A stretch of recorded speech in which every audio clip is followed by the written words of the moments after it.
Alright, so you're studying for exam 2, next big test. I want to say good luck, but more importantly, preparation is what's going to get you there. I'm sure this doesn't come as a surprise. Many of you are setting goals for this exam. I hope you do.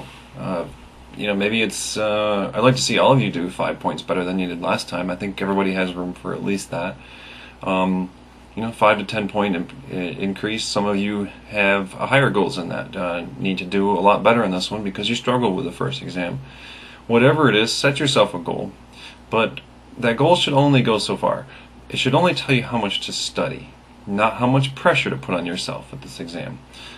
My rule is that I prepare as much as I need to, or as much as I can, for anything I do. Just like when I come to your workshop every week, I prepare a lot before I go in there.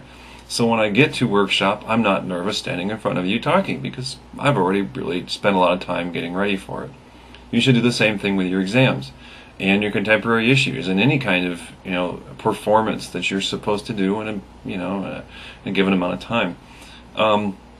So when I go into your exam, I want you to consider being prepared in 3 essential ways.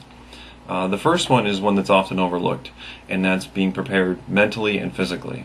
So mentally is, go in with a good attitude. Just as simple as it sounds, it really does make a big difference.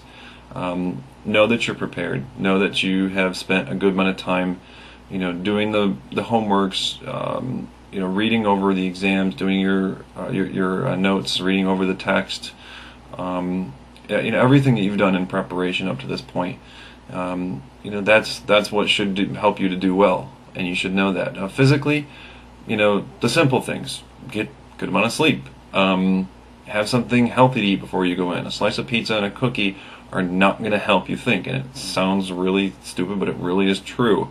Have some fruit, drink of water, whatever, and those things really do make a big difference. I can tell you from 10 years experience. So that's the first thing, is the mental physical. The other 2 are the content and the ability to be able to read, interpret the questions correctly. The content, I think, is probably pretty obvious to you. You've been studying that, and that's what you will study for almost all of your classes and probably focus on. But the questions is the one that's often overlooked, and that's what I'm going to spend a few minutes with here, is how do you correctly interpret what the question is asking? And this goes for everything, not just the exam, which you're under a kind of a time constraint to do well, but in any assignment. Like I've said in the classes, the reasons I've been taking points off on your design projects, your homeworks, any of this stuff is not for what you have done, but what you have not done or not paid attention to when doing your work. So I'm going to spend a couple of minutes and talk to you about, show you some specific examples from the KUFR, the example exam that you have, and try to get you ready for this exam.